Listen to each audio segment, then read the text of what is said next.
Rakyat tak usah ambil pusing Rocky Gerung, Presiden Jokowi saja cuek. Wakil Ketua Pengurus Wilayah Nahdlatul Ulama, PWNU, Jatim Kiai Haji Abdussalam Shohib turut mengomentari gaduhnya pernyataan kontroversial Rocky Gerung tentang Presiden Jokowi belakangan ini. Dia meminta seluruh pihak tak ambil pusing. Semua menyadari statement Rocky Gerung sangat tidak beradab, namun sebaiknya penyelenggara negara fokus menangani kasus-kasus hukum yang besar lebih dulu, kata Gus Salam kepada wartawan, Minggu, tanggal 6 Juli tahun 2023.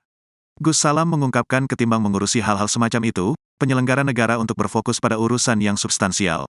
Seperti pencegahan maupun penanganan kasus korupsi, kemiskinan serta segala hal yang menghambat kemajuan negara. Bahkan Gus Salam berpendapat, kasus Rocky Gerung sebetulnya tak perlu dilaporkan ke polisi. Sebab, pernyataan Rocky soal kritik terhadap Presiden tidak akan menjatuhkan marwah Jokowi sebagai individu maupun kepala negara. Dia memberi contoh bagaimana Kiai Haji Abdurrahman Wahid atau Gus Dur yang merupakan Presiden keempat RI. Gus Salam pun meminta agar masyarakat juga tidak ambil pusing. Mari kita belajar dari Gus Dur yang terbiasa merayakan perbedaan pendapat, kritik bahkan hinaan dengan tetap tenang tanpa sedikit pun niatan untuk melaporkan pihak-pihak yang berbeda dengan beliau, tandasnya. Sebelumnya, pernyataan Rocky Gerung yang menjadi perbincangan itu terjadi dalam sebuah acara organisasi buruh pekan lalu. Rocky menyinggung mengenai langkah Presiden Jokowi yang menurutnya pergi ke China untuk menawarkan Ibu Kota Nusantara, IKN. Namun, dalam orasi tersebut Rocky dinilai banyak pihak diduga menghina Jokowi. Belakangan Rocky menyampaikan klarifikasi dan meminta maaf lantaran menimbulkan kegaduhan publik. Para hadirin sekalian, kita sudah bersama Bung Rocky Gerung. Gimana nih kabarnya, Bung? Kabar saya, tadi apa bantunya tadi? Masak kerang pakai tempurung. Masak kerang pakai tempurung, Mamak senang bersama Rocky Gerung.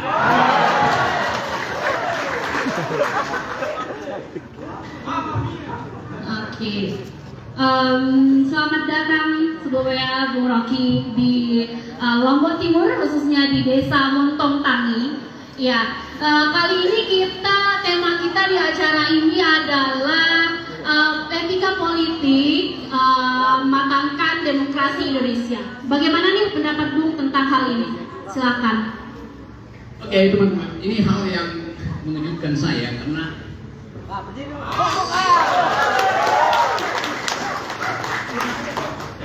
kalau saya lihat ada sebanyak ini berkumpul sore ini, maka saya mau ganti KTP Lombok Timur buat nyalek dari sini.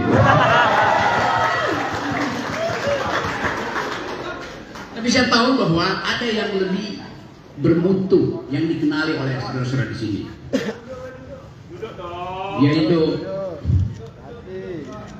guru najam yang sangat tajam.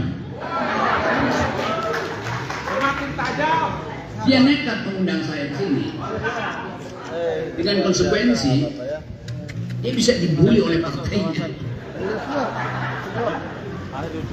Tapi justru kepemimpinan adalah mengambil resiko, berupaya untuk tampil sebagai pemimpin, menghitung segala resiko, bahkan untuk dicercah, untuk dimaki, atau dikhianati.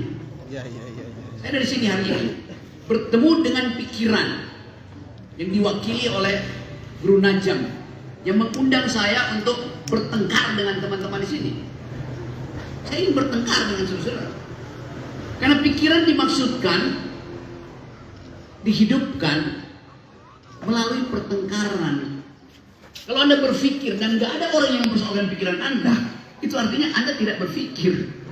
Pikiran hanya disebut pikiran kalau ada pertengkaran pikiran. Kalau Anda berpikir dan tidak ada yang menentang Anda, artinya Anda sedang berdoa. Berdoa nggak boleh diganggu, berpikir harus diganggu. Apalagi kalau itu pikiran pejabat mesti diganggu. Besok saya pasti dipanggil polisi karena kemarin saya mengganggu pikiran Pak Jokowi yang lagi viral sekarang.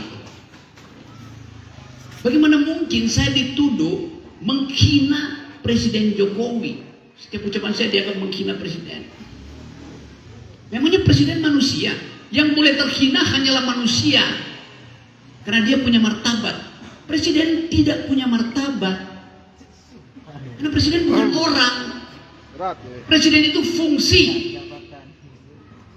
Jadi yang saya hina bukan Jokowi, tapi kedudukan dia sebagai presiden yang kita pilih sama-sama.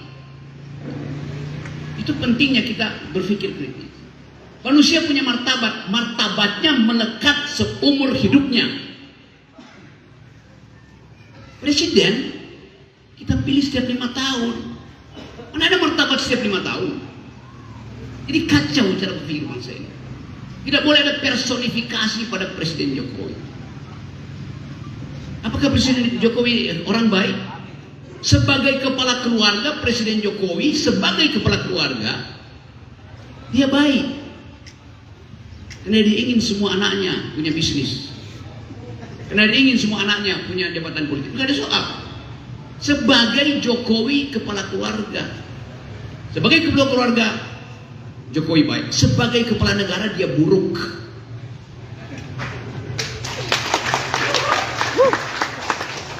Nanti orang bilang, kenapa? Itu hinaan kalau buruk. Kalau Jokowi nggak buruk, nggak mungkin dia diganti 2024. Pasti orang pilih dia seumur hidup. Justru kita menimbang kebijakan seseorang. Anies. Dan neraca itu yang menentukan dipilih apa nggak dipilih. Kan Jokowi dipilih oleh rakyat Indonesia. Yang pilih Jokowi itu 52%. 47 pilih Prabowo. Jadi dia tidak dipilih oleh semua orang Indonesia. Jokowi milih PDIP.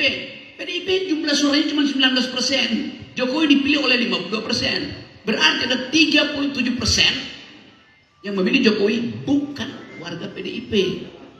Itu fairnya begitu dalam politik. Kita nggak boleh berbohong tuh. Nggak ada orang yang memilih Jokowi 100%. Bahkan jumlah suara PDIP tidak cukup untuk menjadikan Jokowi presiden. Hanya 19%. Logikanya begitu. Jadi kalau saya kasih kritik, betul-betul dari dalam pikiran saya. Sampai sekarang LPG 3 kg susah diperoleh, Mak. Sampai sekarang pupuk subsidi nggak pernah sampai pada petani. Maka mari kita puji Jokowi. Bagaimana kita puji hal yang tidak mungkin? Itu mesti kasih kritik. Kritik menterinya. Oh iya, menterinya gagal. BUMN gagal, Menteri BUMN Erick Thohir. Nah dia nggak mengurus LPG. Dia mengurus Cawapres. Dia mengurus ambisinya. Urus diri jadi cawapres. Jadi itu intinya kan. Berapa banyak jam yang dibuang oleh Erick Thohir untuk main politik, dan dia tidak mengurus warga negara. Tapi apa Erick Thohir salah? Yang salah lebih besar adalah Jokowi yang tidak menegur Erick Thohir. Lalu kita yang menegur Erick Thohir dianggap mengusui Erick Thohir. Kita yang menegur Jokowi yang tidak menegur Erick Thohir dianggap kita menghina presiden. Bang Parman, Itu namanya kegagalan berpikir. gimana Anies sih? Nah sekarang kita ada di Lombok Timur untuk mengevaluasi kenapa bangsa ini gagal mewujudkan perintah undang-undang dasar, perintah konstitusi. Emangnya apa perintah konstitusi? Konstitusi cuma memerintahkan 2 hal pada presiden. 1, cerdaskan kehidupan bangsa. Perintah konstitusi